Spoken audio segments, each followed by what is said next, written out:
Om Namo Bhagavate Vasudevaya. Om Namo Bhagavate Vasudevaya. Om Namo Bhagavate Vasudevaya.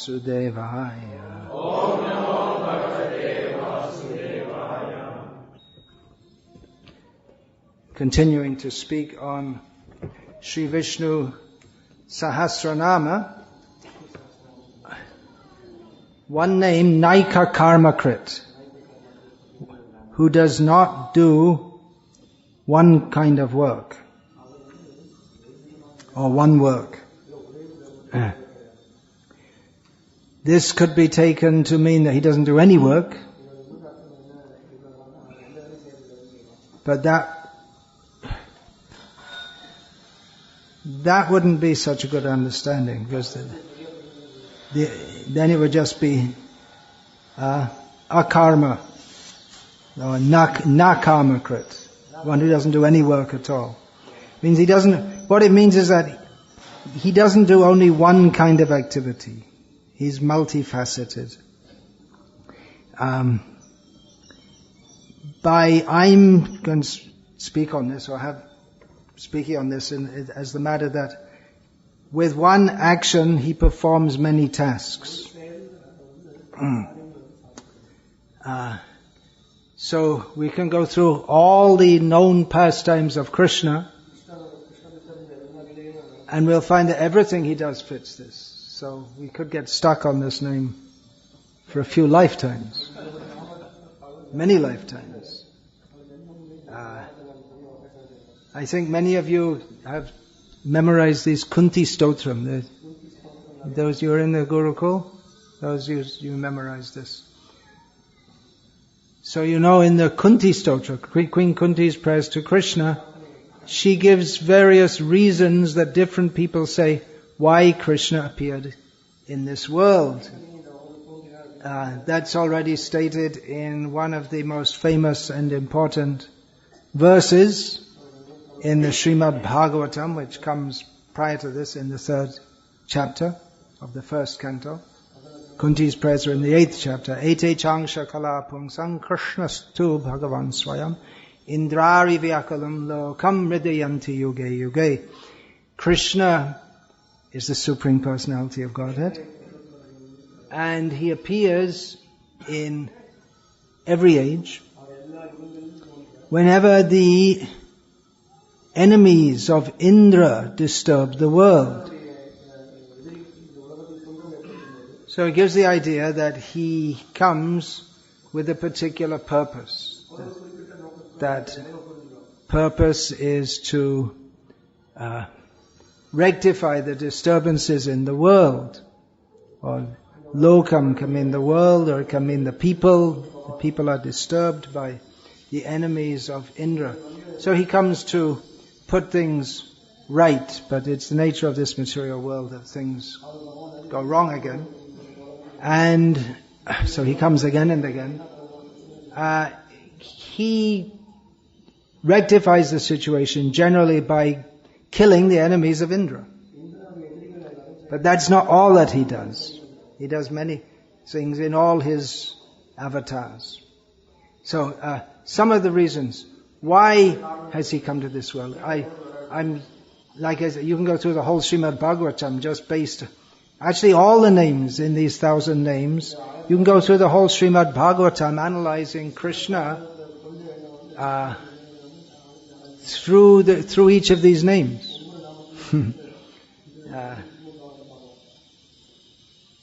So Kunti, who has established in these, she first of all establishes in her prayers to Krishna that he is the Supreme Personality of Godhead.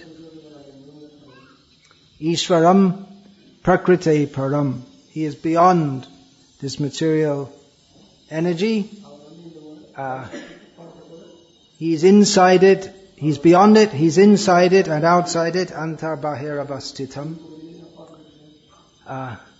So why does he come? Why is he born? He's Aja. Kechid ahur ajam jatam. Why? Different people say. Someone says. Some people say. Some say that the unborn is born. Kechit ahur, this is Canto 1, Chapter 8, Text 32. Punya shlokasya kirtaye, for glorifying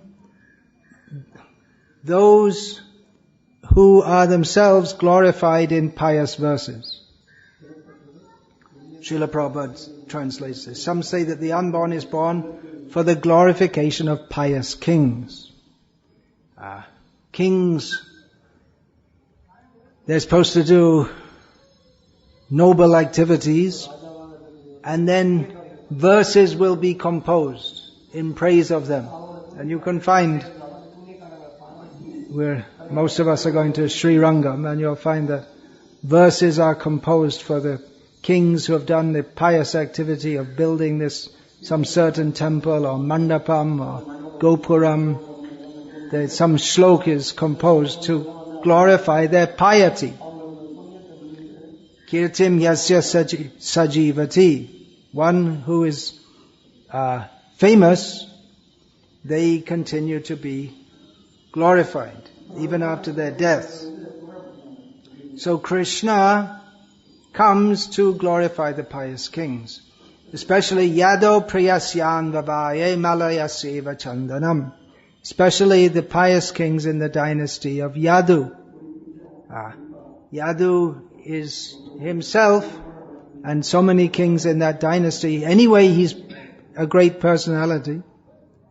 He's anyway glorified, but he becomes more glorified because Krishna appeared in his family, and therefore there are so many names of Krishna. Yaduvara, Yadu Kuleshwar, Yadupati, Yadu Raj, Yadava. There's so many names of Krishna. But names in usage. We find that Arjuna in Bhagavad Gita, he recalls how he would address Krishna. Hey Yadava. So these are names in common use.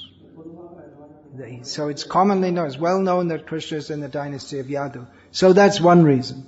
Why does Krishna appear in the world? We're going to talk about Krishna does many activities, and with each activity he fulfills many purposes.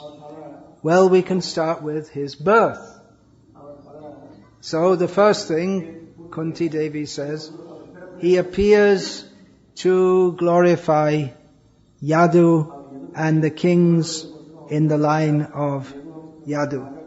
So there's one reason, she says. Apare, others, Kechit. In the last verse that we read began with the word Kechit, someone. And then this verse, the next verse begins with Apare, others. Apare Vasudevasya Deva Yang Yachito Bhagat. Ajastvam Asya Kshemaya Vadhaya Chasura Dvisham. Then, because others say, since that both Vasudeva and Devaki prayed for you, Yachitaha, they prayed for you. You have taken birth as their son, even though you're again unborn. Undoubtedly you are unborn, but you take your birth for their welfare and to kill those who are envious of the demigods. Okay, in this verse we have another 3 reasons. He appeared to fulfill the prayers of Vasudeva and Devaki. Then he didn't just, okay, I'm born, finished. But no, he acted for their welfare also.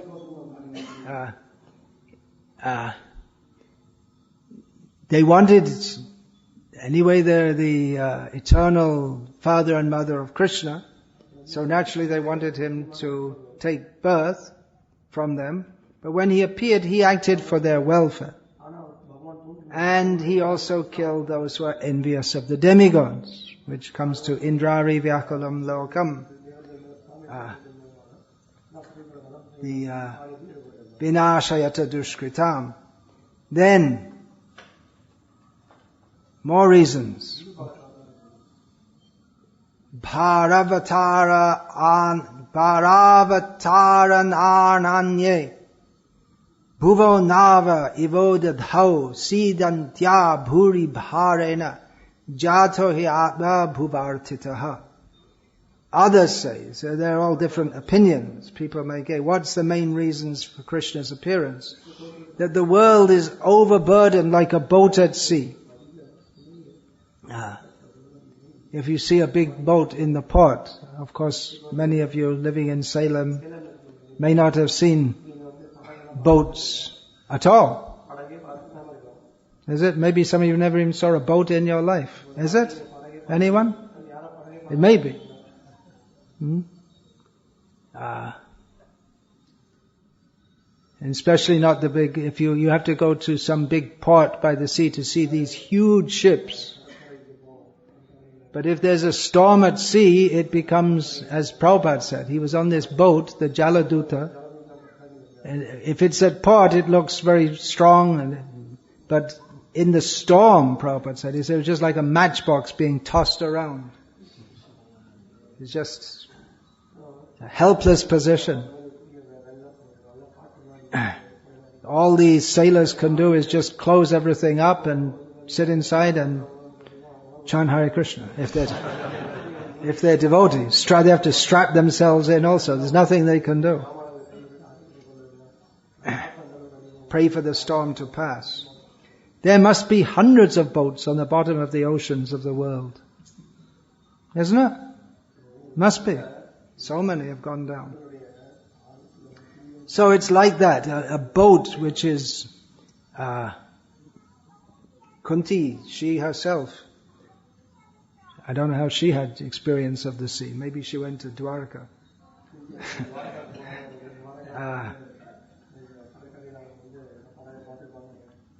Anyway, she must have heard about it at least. Obviously an educated woman to speak all these things. So she said, just like a boat at sea.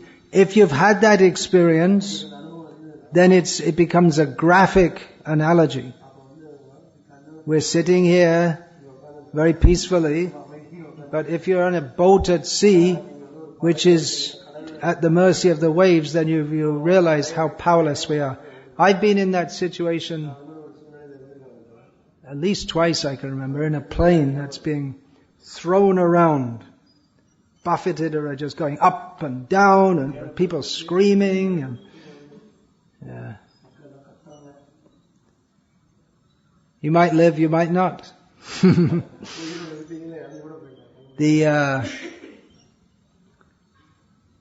The pilot, they can do something, but ultimately it's not in their control. All the time, talking about planes, boats at the bottom of the sea. How many planes are crashing all the time? Just recently in Russia, one Fly Dubai flight didn't fly back to Dubai. It crashed because of bad weather. Crashed and killed everyone. And what can you do? So it's a graphic example. The whole earth was like that. They felt, the demigods felt that the whole earth was like that. Even their great demigods. But they felt the earth, it's completely out of control. All these demons are overrunning it. So Brahma, he went and prayed to Vishnu. And he said, okay, I'll go. You go too. You go, get yourselves born in the Yadu dynasty and other pious dynasties, and I'll come. So that's one reason that he came. He was specifically requested to do so by Brahma and the demigods on behalf of the earth, who is his wife, to diminish the burden of the earth, of all these demons who had been born there. Born here. Bhavesmin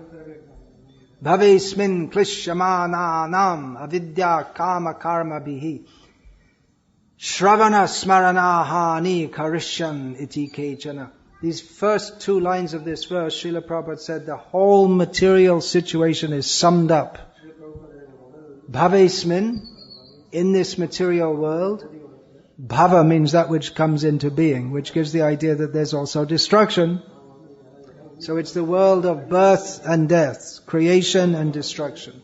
In this world, which is persons who are klishamananam, people who is full of klesha, full of suffering. And the reason, avidya kama karma bihi. Because of nescience, we have desires, and therefore we perform various activities, which cause us to be entangled in this world.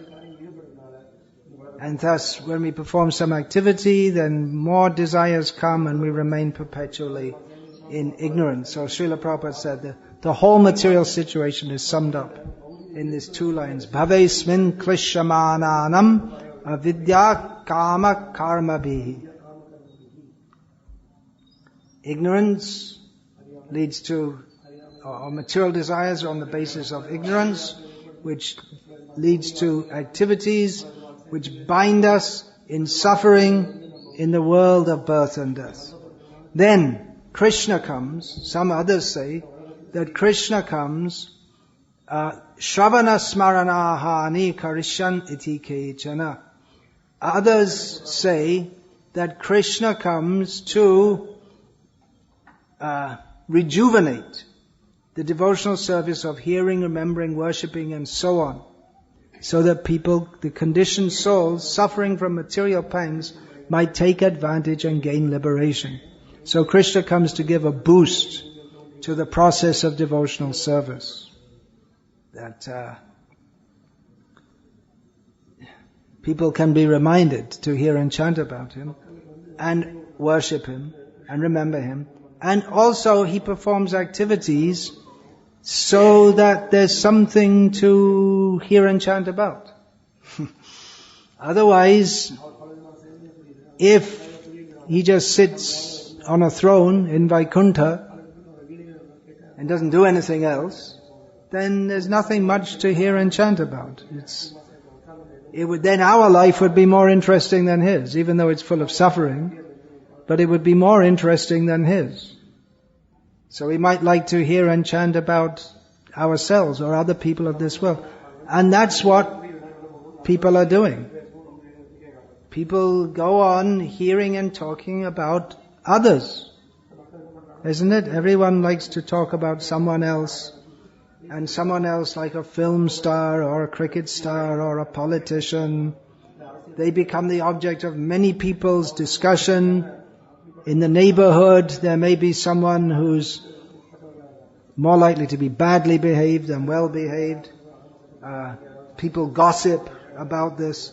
We like to speak about others.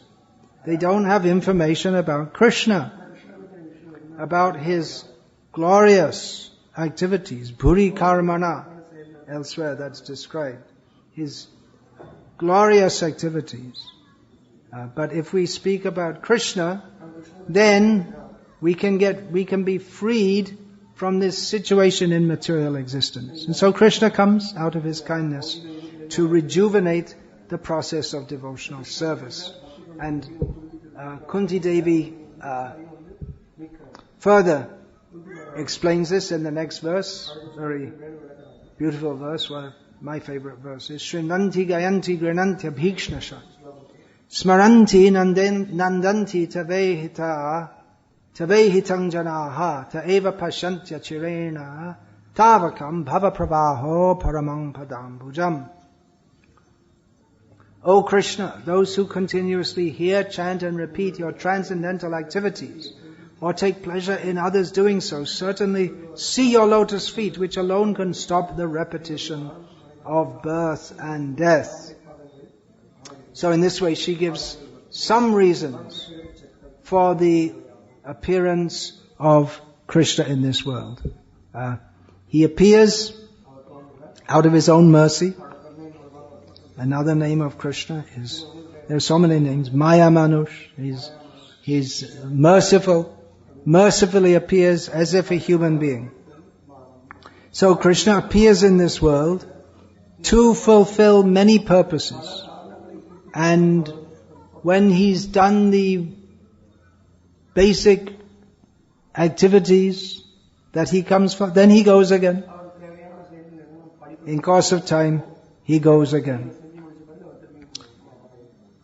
We find in the pastimes of Sri Krishna Chaitanya Mahaprabhu that Advaita Acharya called him, saying that he called Krishna, saying that the world is now bereft of devotional service. People don't know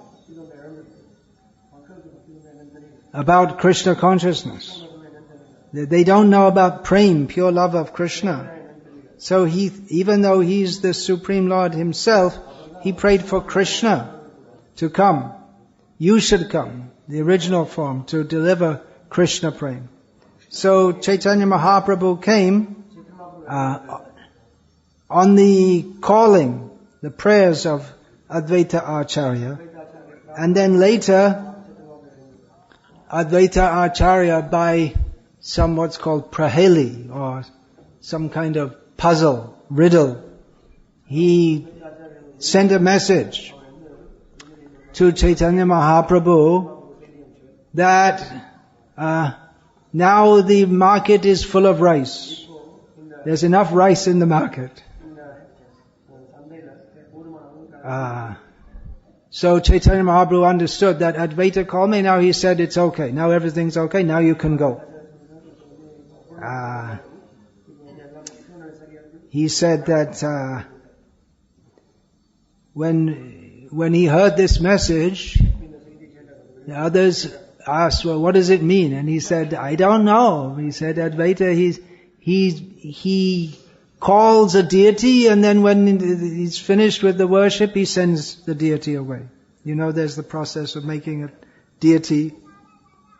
It's very common in Bengal up to the present time. And then, well, actually in many places. Just for some time you worship for some days and then you throw in the river.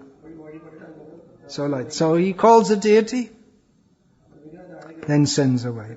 So Advaita was saying, okay, indirectly he was saying, okay, you've done it, you've filled the world with Krishna prem, now you can go.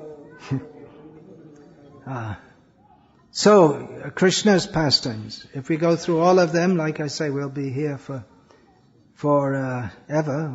We're supposed to go back to Godhead at some point. So, let's get on to the first well-known pastime of Krishna after taking birth. Well, he took birth, then he went from Mathura to Vrindavan, according to the version of the Srimad Bhagavatam, or otherwise we can understand he was born in Vrindavan. Anyway, the first well-known pastime is the killing of Putna, the nasty demon who had killed little children. So she was specially deputed to kill this little baby Krishna. So by performing this pastime, Krishna demonstrated so many things. One point that Srila Prabhupada often makes about this is that Krishna, by killing Putana, he demonstrated that he is always God even when he's in the form of a baby. Some people claim to be God, or some people claim that you can become God by performing various activities, like yoga, or paying a certain amount of money to a guru. He'll give you a mantra by which you can become God. In this way they're cheating people. But Srila Prabhupada would always point out that Krishna, he didn't have to go through any process to become God. God is always God. Even if he's playing as a baby, he's full of all power. Now remember that Putana and so many other demons that came, they were very ferocious demons, and the demigods had prayed for Vishnu to appear because they felt themselves incapable to overcome these demons. So these were demons. Putana was such a demon that even the demigods were afraid of. But Krishna, demonstrating himself to be the Supreme Personality of Godhead, as a baby, as if in play, he killed that demon.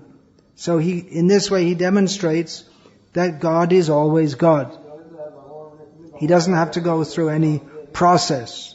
Or the whole idea that you can go through some process to become God, or that God at some point is non-God, and then he becomes God, this is all disproved. Then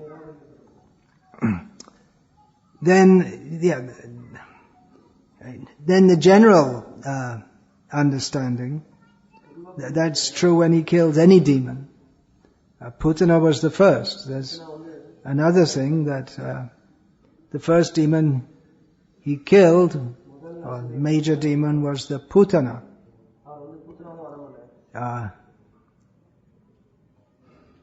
Rama also, first he killed. So, well, that's something. He demonstrates that generally women are not to be killed, but if they're really demoniac, there may be a case for that also. Not in Kali Yuga. Possibly, but generally not.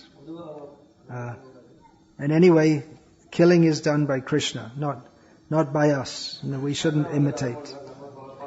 So, Krishna, by killing the various demons, he kills the demons, gives protection to the devotees, and particularly Krishna grants liberation to the demons that he kills. So, that's his great mercy. He demonstrates his great mercy. That's often cited as a demonstration of Krishna's great mercy. This Aho Bhakti Stanakala Kupam, this verse that who's that? Uddhava? No. He says that who can be more merciful than Krishna? That Putana came to kill Krishna, but Krishna killed her, which might seem very vengeful, but actually he released her from that horrible situation, that horrible consciousness of wanting to kill babies, and even to kill Krishna. He released her from that consciousness and gave her the position, just like one of his mothers. So, who Kangva Dayalu, who can be more merciful than Krishna? So in this Leela, Krishna also showed mercy. What kind of mercy? Such a person doesn't deserve any mercy. Means no one deserves it. Mercy means you get more than you're worthy of. This is particularly demonstrated in so many pastimes of Krishna. He is so merciful even to the demons. Who could be more horrible demon than Putana, who killing babies? What could be more horrible than this? Deceiving the parents actually the males weren't there, only the females were there. So by dressing herself as a very beautiful female, she deceived them. Her whole intention was so bad. But Krishna delivered her. Because there was some thought in her mind for a short time in a previous life when she appeared as the sister of Bali Maharaj. There was some thought in her mind that, I would like to suckle this little Brahmin boy, the Vamana. Ratnamala, her name was at that time. So she had some motherly feeling toward him. But that changed very soon when she saw that actually he was Vishnu come to cheat the demons. So she had this, then her feeling toward him became very bad. And that bad feeling was expressed in her form as Putana. But Krishna remembered the good. And the good in her. That she had some desire at some point toward some motherly feeling. So we see even the demons may have motherly feeling. Even the crocodiles, they also may have some motherly feeling toward the crocodile babies. Crocodile means very envious. Just you can see their eyes, their whole body. It's just someone who's very, very envious. They can take birth as a crocodile. In fact, if someone is very envious in this life, you may call them a crocodile. Isn't it? Crocodile, snake. Someone who's very envious in this life, you may call them a snake or a crocodile. And actually they take such a birth. Yadrishi, yadrishi, shraddha, siddhya bhavati tadrishi. It works in whatever you put your faith or your meditation, or you get that situation. So it's true in the reverse way also. So even someone who's very envious and evil, Krishna is prepared to deliver them. He takes the good, Srila Prabhupada, commenting on this in one conversation, I believe it was. Krishna sees the good. Alright, she's bad. Alright, punish. Take her life. But then there's some good. So she wanted to suckle me. Alright, you can take that position. Tatruchitam, the position suitable for a nurse, wet nurse. Wet nurse means a woman who suckles a child other than her own. That used to be, I don't know in India, but the aristocracy in Europe used to do that. They didn't like to look after their children, so they hired someone. The mothers didn't like to look after their children, they thought it's too much bother.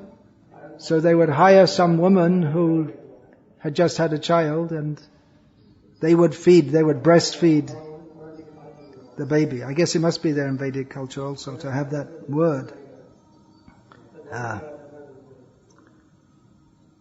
So he showed his great mercy upon her, and she fulfilled her desire, both her desire in the previous life to suckle him, and her desire to kill him. At least she got as far as trying. She thought, now let's see, all these foolish women of Vraja, when they see the Krishna dead, they'll be absolutely destroyed. Then I can eat them because I'm a Rakshasi. She likes to eat humans. And my brothers, Agha and Baka, they'll be very pleased. And Kamsa will be very pleased. And everyone will glorify me. And they'll give me lots of babies to eat. She was thinking. So Krishna fulfilled. She said, come on. Here's my breast, you can drink. Then all of a sudden, Krishna sucked out her life.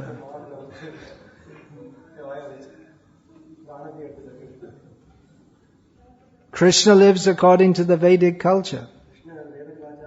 So after this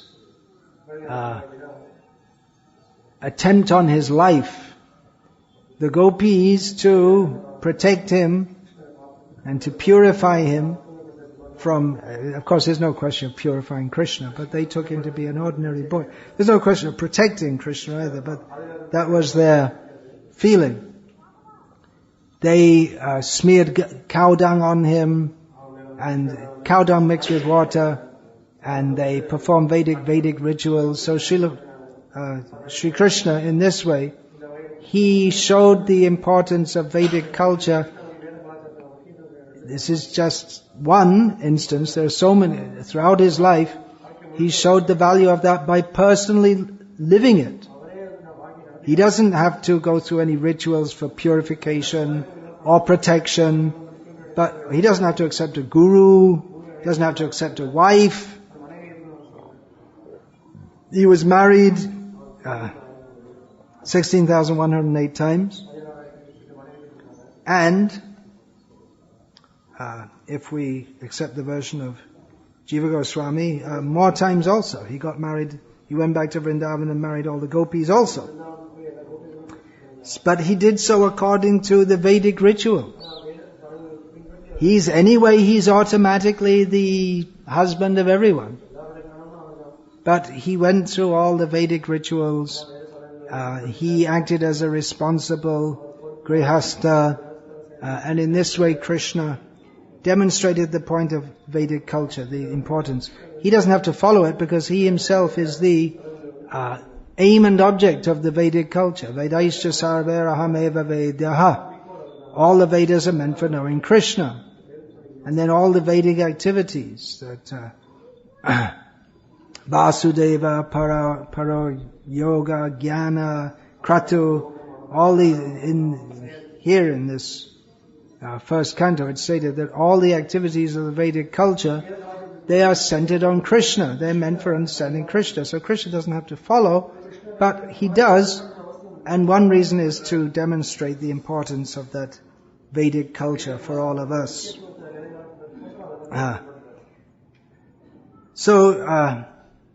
I'll speak a little bit more just now, if I can find it. If I can find that piece of paper. Yeah. Then another childhood pastime of Krishna is in his Damodar Leela. He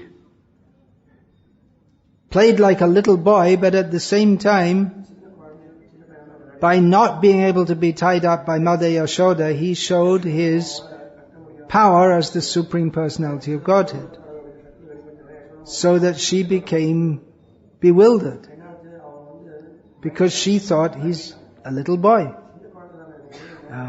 So he was doing both things at once, both playing as a little boy and showing his mystic power. Then eventually he agreed to be tied up by Yashoda, and in this way he demonstrated that he is tied up by pranaya rasana.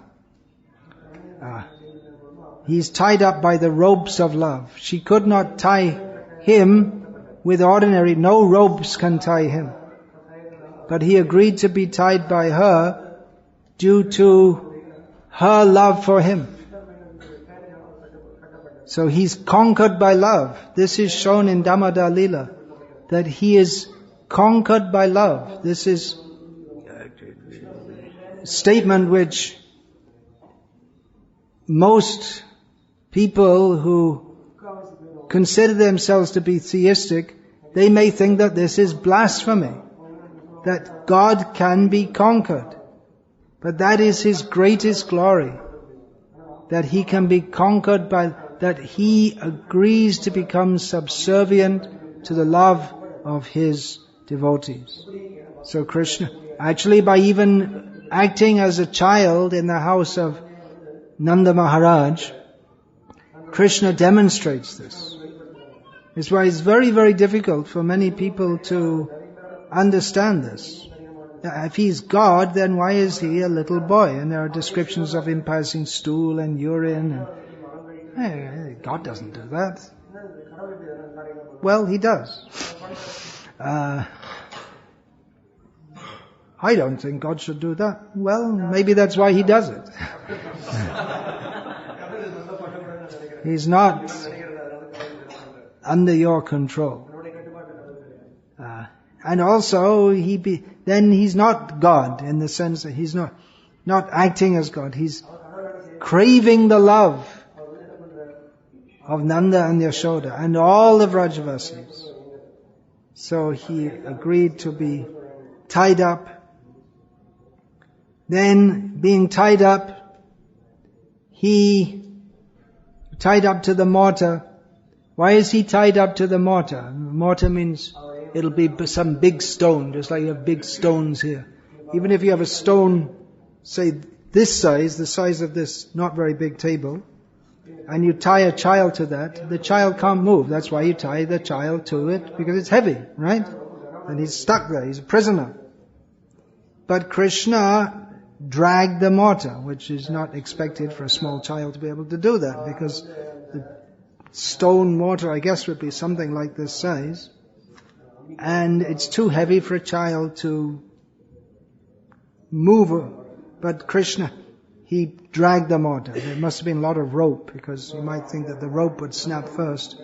And then he dragged it, and then the mortar fell sideways in between two huge trees which were in the courtyard of Nanda Maharaj, and Krishna went on pulling, and still the rope didn't break, but the trees fell down. And in this way he delivered what is that? Nalakuva, the twin Arjuna trees. So in this way, Krishna, by performing this pastime, he delivered those two demigods who had taken the form of trees, thus fulfilling the promise of his devotee, Narada, who had cursed them to stand as trees, but you will be delivered by Krishna ultimately. So his curse was actually a blessing. He performed this pastime of Krishna, of Damodar, which is one of the favorite pastimes, even up to the present day. There's a whole month dedicated to the remembrance of this pastime. Such a sweet pastime, that Krishna, the Supreme Personality of Godhead, who comes to kill so many demons by exhibiting his superhuman power, is tied up just like a little boy by his mother. In this way he demonstrates the very sweetness of himself, of his Vraja pastimes. So these are he gave liberation to the Arjuna trees. Liberation means they were liberated from that existence as trees. And again, Shunanti Gayanti Grananti Bhikshnasha Smaranti Nandanti Tavehitam Janaha Taeva Pashyanta Chirena Tavakam Bhava Pravaho Paramang Padambujam. But he gave opportunity for devotees in future to remember such pastimes, to hear about them, to sing about them, to take pleasure in others also doing, and in this way to be freed from birth and death. So that's going on to the present time. By performing the Damodar Leela, Krishna, he achieved so many purposes, and therefore he is known as Naikakarmakrt, one who, when he does something, he doesn't just fulfill one purpose, he fulfills many purposes. So I'll finish there for today. Hare Krishna. All right, Hare Krishna.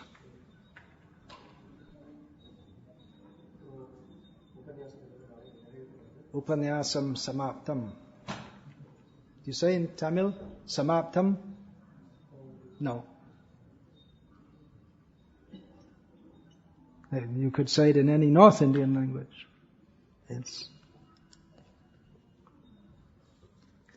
All right, Hare Krishna.